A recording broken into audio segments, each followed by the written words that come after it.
to Let's Talk Global Business, the show in which we look at the economic and business trends connecting the world. I'm Sara Murray, Managing Director International at the Conference Board, the member-led global think tank that delivers trusted insights for what's ahead. In this episode, we're focusing on investing in China. To help us navigate this complex subject, I've enlisted the help of some special guests.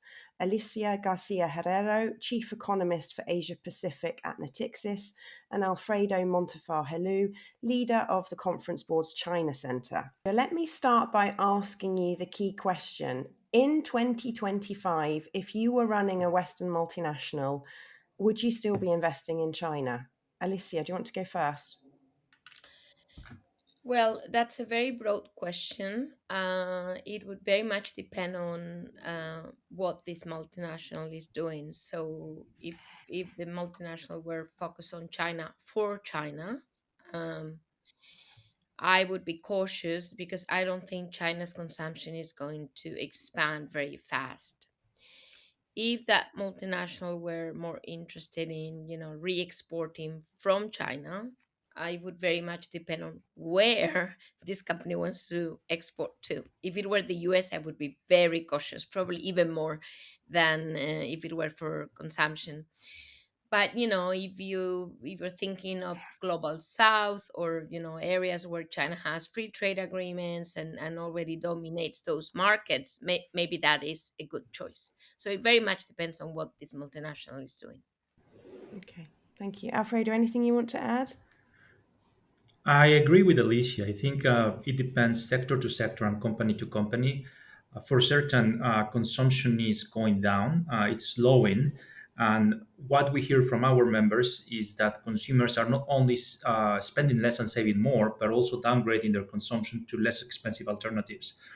Now, what I would say for the companies that are really much dependent on Chinese consumption, there is a need to rethink their strategies here in China. So they have to continue investing in recalibrating in order to succeed in China, because let's just face it, it's not only China economy that is not doing as good. It's the global economy is actually not performing very well. The latest results from our measure of CEO confidence for China survey actually suggest or tell us that for over half of the respondents, profitability in China is still higher than any other region. And in 5 years from now, they still expect that China will remain above the global average in terms of the demand potential. So there is a lot of potential, right? And in addition to consumption, we have to look at supply chain. So in terms of like the industrial ecosystem, there's really no alternative to China. So if you're a company that is producing in China, looking for alternative right now, perhaps for some sectors, it's possible. Let's call automotive, for example, a potential alternative is Mexico. But for many other sectors, it's not. Alicia, help us put the Chinese economy today into its recent historical context. What were the key factors that drove China's growth in the first 20 years of this century? China grew. I mean, at the very beginning, it grew thanks to stability. Think about cultural revolution. Even the Great Leap Forward before that. I mean, the minute that China decided, and this was Deng Xiaoping, obviously, um, kind of, you know, changing that model of towards opening up and reform, China started to grow. That opening up, though, which ended up with the WTO, meant that China grew mostly from exports. So the lack of consumption, and this is very important, is not a new phenomenon. It has always No. been the case. Yeah. In 97 and then again in 2008, two major crises, Asia financial crisis, global financial crisis, China realized that um, dependence on exports alone was dangerous, because it could suddenly stop. And in the case of the Asian crisis, it was devaluations from the rest of Asian trading competitors, if you want, trade competitors, and in the global financial crisis, lack of demand from the rest of the world.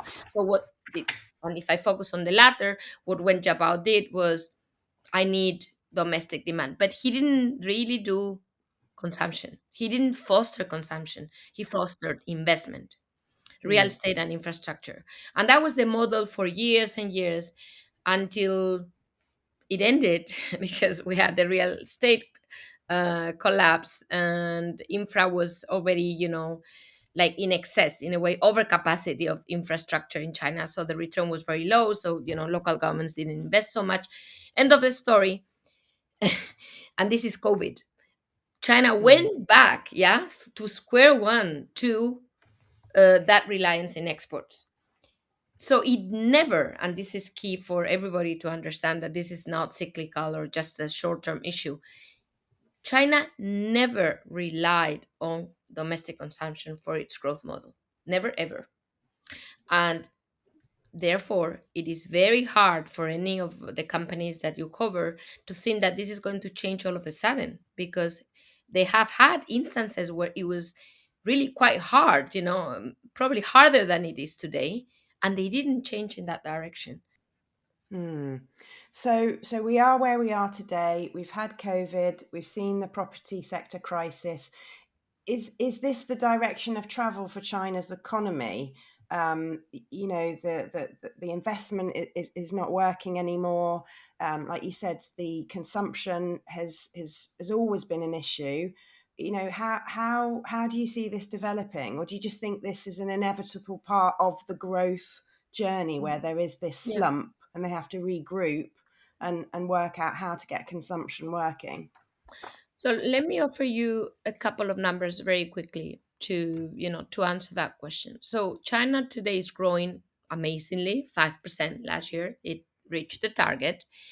It's very likely that it will keep the target, because China tends to change numbers, and there's a lot of, myths about numbers in China, in half a percentage point. It's not that they're going to say 4.7, they're going to say 4.5. And that, first, it's 4, as if you see what I mean. It's not a pretty number. And second, it shows, a very steep kind of deceleration. So I think they're going to keep 5 again. They just have that cliff. And that is difficult, reaching 5%. They need to continue to rely on exports. A trillion trade surplus for China was $1 trillion this year. I mean, it's not a joke. So they know very well that consumption, I mean, can't take away this trillion in trade surplus. In other words, external demand needs to continue to be there. What that means is that if the US imposes tariffs, well, we'll go somewhere else. This is a lot of, if you talk to companies, I'm sure Alfredo has much better insights than me. They all say diversification, diversification, diversification. That's the kind of the buzzword.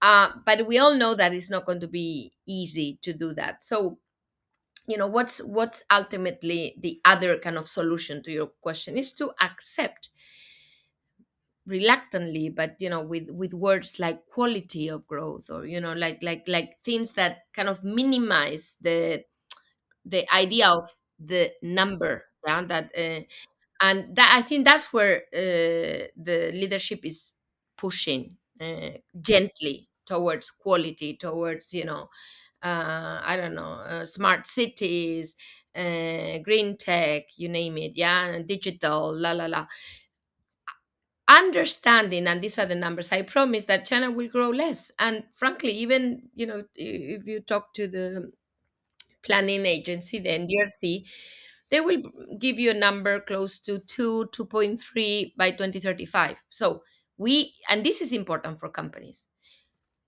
China will become, you like it or not, a mature market with much lower growth. So you'd better know what you can sell to a mature market, which, by the way, and this is quite similar to Japan, even much more extreme than Japan, whose consumption to GDP ratio is very low. So it's two problems. China will grow less, it won't be a growth market, plus it will not consume much because it never has. And again, Japan is a little bit of that, but much less than China. The consumption to GDP is higher in Japan. Taiwan is another example. It's higher, but not as high as India or the US or Europe. So, you need to look at those economies. What do you sell in Taiwan? What do you sell in Japan? I think that's South Korea. This is where companies need to look into. And just to end, that 2.3% may look underwhelming. I hear you, but let me tell you, it does not account for what's going to happen next, which is that urbanization is going to end. Like we're going to reach the top, yeah, like I don't know, 80% urbanization ratio.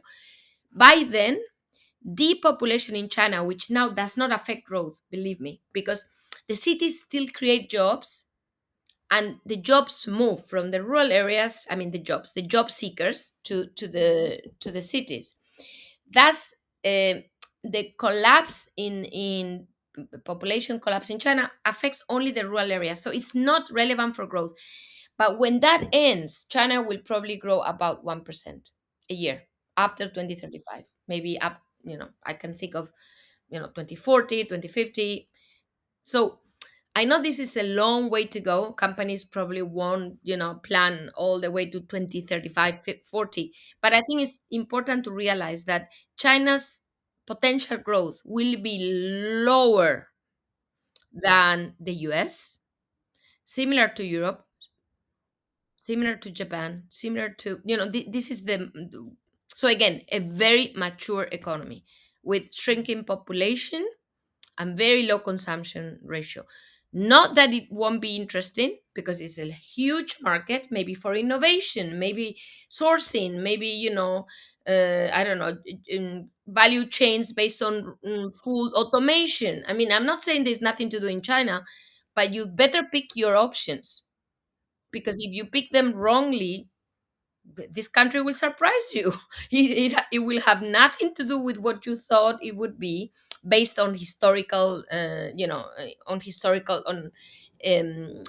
underpinning. You have to look at the future.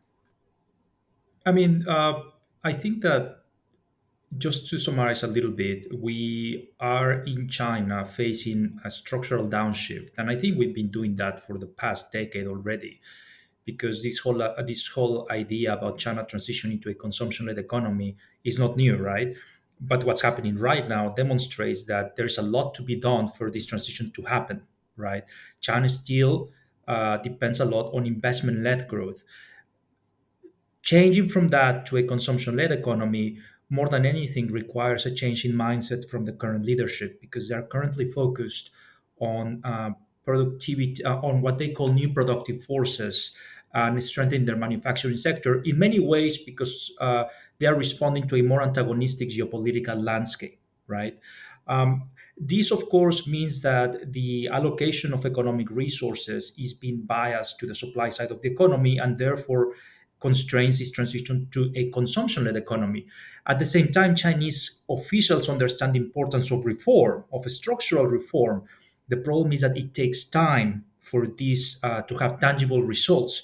In the meantime, they need to continue boosting growth levels. So I don't envy their position. I think they're dealing with a lot of challenges right now. Now, in the long term, do I think that China will grow? China, of course, growth is going to slow down as any economy that becomes more mature. This happens with everyone.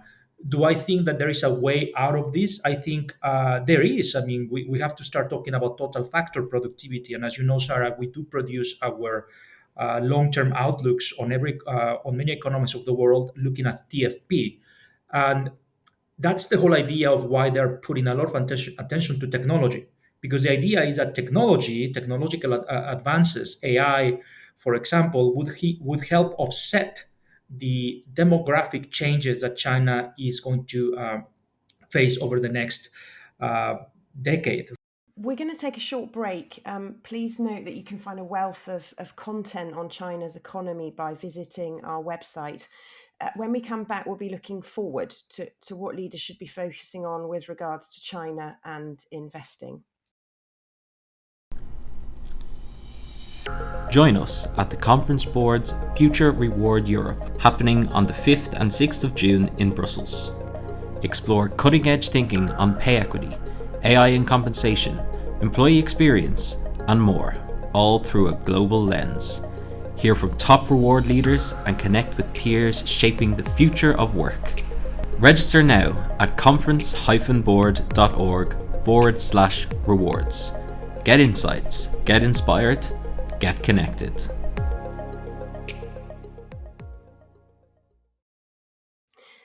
Hello and welcome back to this conversation with Alicia Garcia Herrero and Alfredo Montufar-Helu. We've done a little time travelling to understand past events that have shaped the Chinese economy of today. And next, I want to focus on the future. Alfredo, you've talked in the past about a new paradigm for Western businesses operating in China. Can you just explain what you mean by that? Certainly, Sarah. Thank you. So, as a result of all of the economic challenges that we are seeing, the reality is that consumption trends have changed, and probably they will continue changing over the next years, with behavioral trends becoming entrenched. So, what do I mean by this? People are consuming less than before, and they are downgrading their spending to less expensive alternatives than before in order to save for precautionary reasons. Now, what's happening right now is that compared to any other developing economy where also people want to save more money, in China you have local made alternatives that are equally good or maybe a little bit less good compared to foreign alternatives. So actually there are alternatives to choose from, right? And so this is leading to a new competitive landscape for multinationals because they're not only facing downward pressures on their profits because people are not consuming, but they're also facing more intense competition from local players. And so this is just adding pressures on prices. Local players, for many of them, we have to understand that China is their only market, and so surviving in China is their only option. They, compared to multinationals, they don't have revenue resources from other countries. So these companies, from what our members tell us, they are competing very intensely on the basis of prices. So they're lowering prices in order to get as much market share as they can, really fighting tooth and nail for that survival. So if you want to compete in that landscape, you really need to start thinking about your profit expectations, your revenue expectations. And I think China management realizes that things have changed.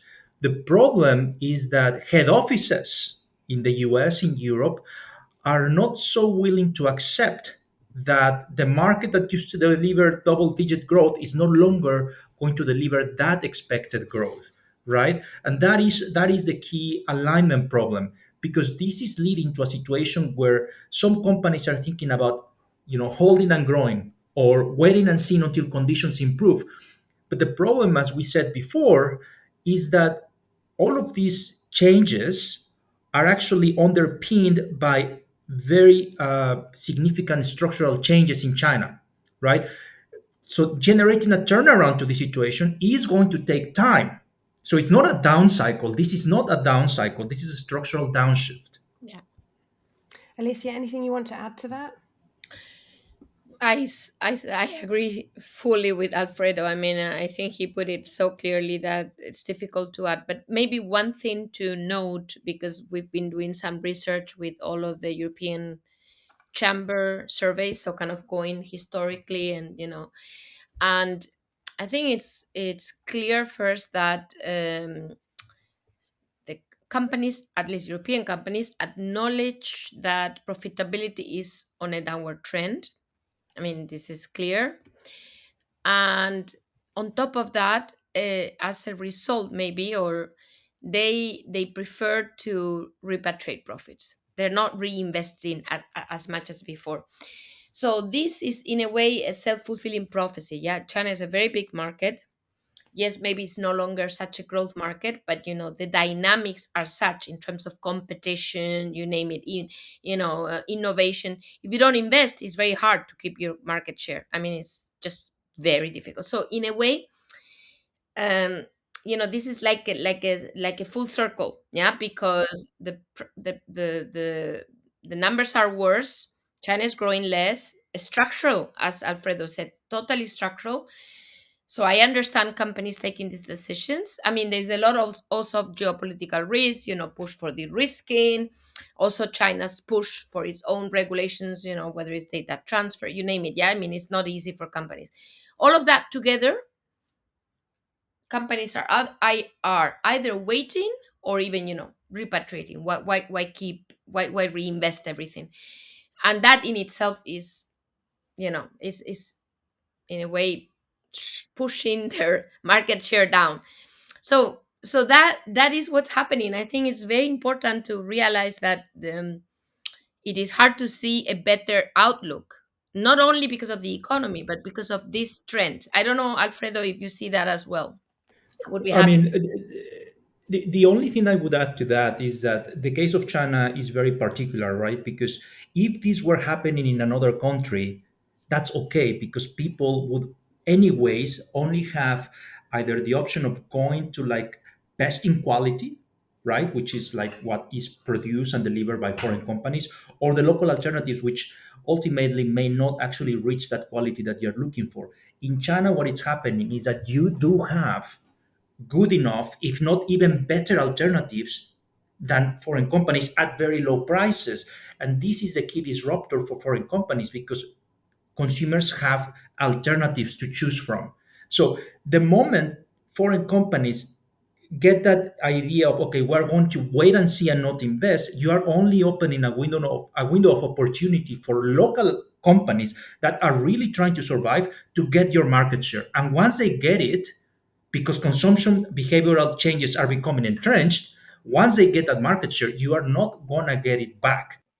So I just have a question here because, this becomes a self-fulfilling prophecy, right? We've got the structural trends issue, we've got the geopolitical risks, we've got regulatory changes, and it's meaning that, companies are kind of waiting or they're repatriating profits and they're not investing in the region. And as you said, the environment gets more and more competitive.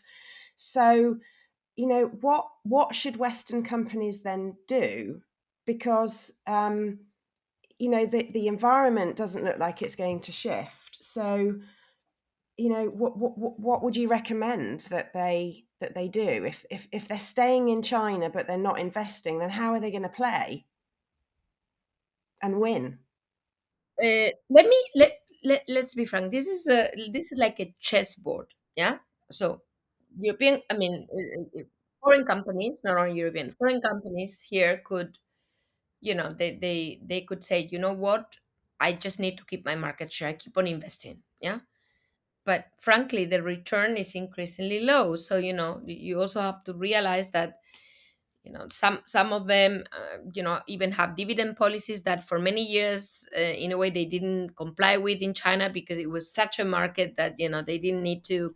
But now there's no justification to treat China differently because the return isn't there as it used to. So I can also understand that companies, I wouldn't say they don't invest, but they don't invest more in China than elsewhere. Yeah, that they kind of, now for China that might not be enough. That's your point. And but then the question is, okay, so in this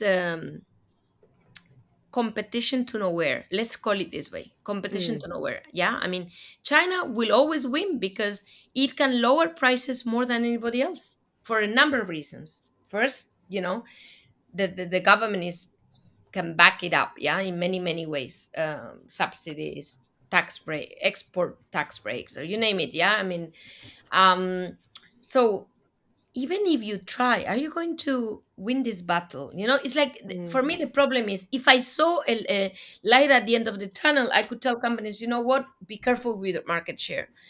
But at the mm. end of the day, what worries me is that if they follow that route, their profitability will suffer even more and they will become even more dependent on the Chinese market, but at lower and lower profitability that in a way doesn't come back to the group. Yeah.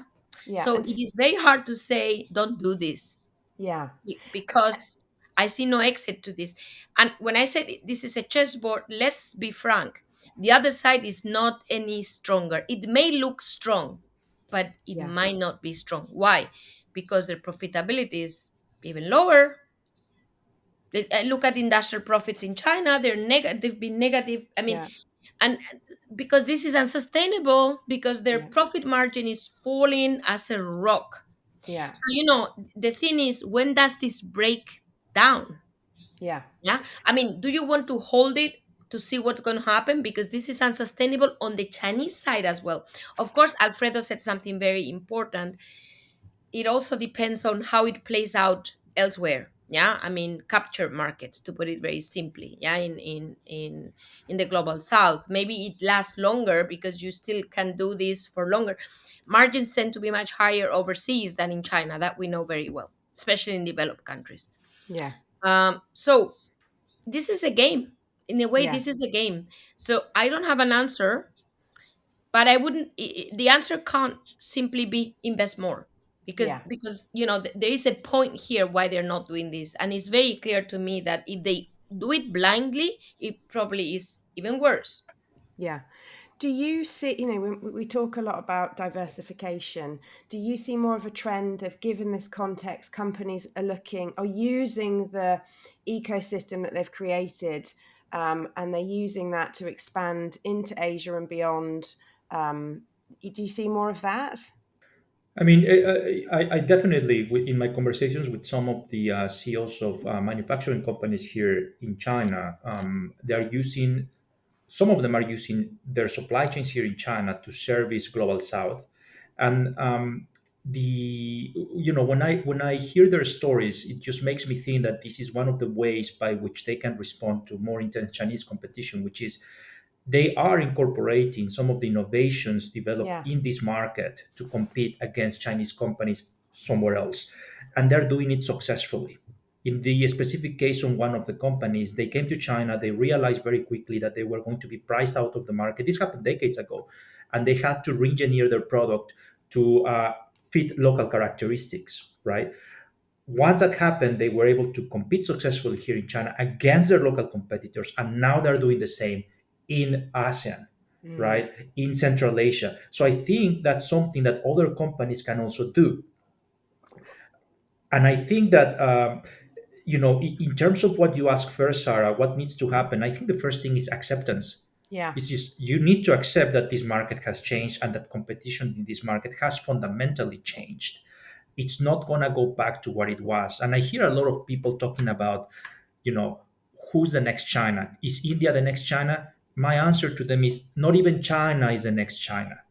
This story has finished, and there needs to be acceptance that that's the case. Now, if you accept that, then there are two choices really. Either you milk the market with a view of exiting at some point, especially if you are being impacted by geopolitical developments, or if you really want to stay here because you know that demand is still strong in your sector or in your segment, and because you really want to leverage the supply chains, then you have to recalibrate your strategies. Yeah. You have to really position yourself to win. And as Alicia said, right, it's not investment for the sake of investment. This requires careful considerations about the risks, about the advantages, about the niches that you can build, and about who to partner with in China. It sounds like navigating China's business environment over the next few years is going, like you say, it's going to require a nuanced, a strategic approach. It's not going to be easy. Growth. People need to accept that growth is not going to be what it's been for the past few years. It is a different environment. It's much tougher. Before we wrap up, I'd like to ask each of you for a takeaway. If there's one recommendation you'd give to businesses investing in China, what would it be? Alicia? I'll go back to the idea of China becoming a mature market, a large mature market, a very competitive mature market, which whose competition you'll find everywhere else. Meaning, the same companies will compete with you in any country in the world, and or in many. And therefore, I think being in China to observe that is important, because Mm, that is like an ecosystem. You're going to face this anywhere, or at least in the global south for sure. So you need to be there, but that doesn't mean you need to put all of your eggs in that basket, because it's again, it's in a no growth, heavily competitive, and frankly distort distorted in a way because of a number of policies. So you just can't play the game of believing that, that's your market. Yeah. I think that's how I would put it. So you can think of sourcing, maybe without excessive dependence. You can think of innovation. You can think of, but you just cannot think, okay, this market is going to save my life, because I think you're making the wrong assumption about the nature of that market down the road. Yeah. But there are other lessons that you can, very important lessons that you can learn in the China market that can also be used for other parts of the organization around the world.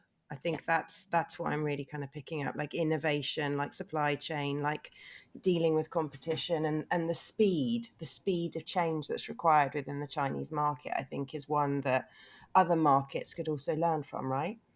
indeed. Yeah. Alfredo, anything you want to add? Right. I mean, in terms of the key takeaway for MNCs and especially for head offices is Mm, again, accept that the competitive landscape in China has become more intense, and that if they want to succeed, they really need to rethink how they're going to compete in China. And with a view that actually succeeding in China, being able to leverage innovations and supply chains in China effectively, is also going to be positive for their global competitiveness, because yes. Chinese companies are going out and learning how to compete against them in the local market, and how to use what they're using here to be as good as they are is going to be very important. The last thing I would say is that, as one of our members at some point told me, um, and very clearly he said, foreign companies need to stop treating China as a financial investment, and they need to start competing for that growth. It requires a different mindset. Absolutely. Yeah. Well, that brings us to the end of this episode of Let's Talk Global Business. We'll be back next time with a focus on a new topic.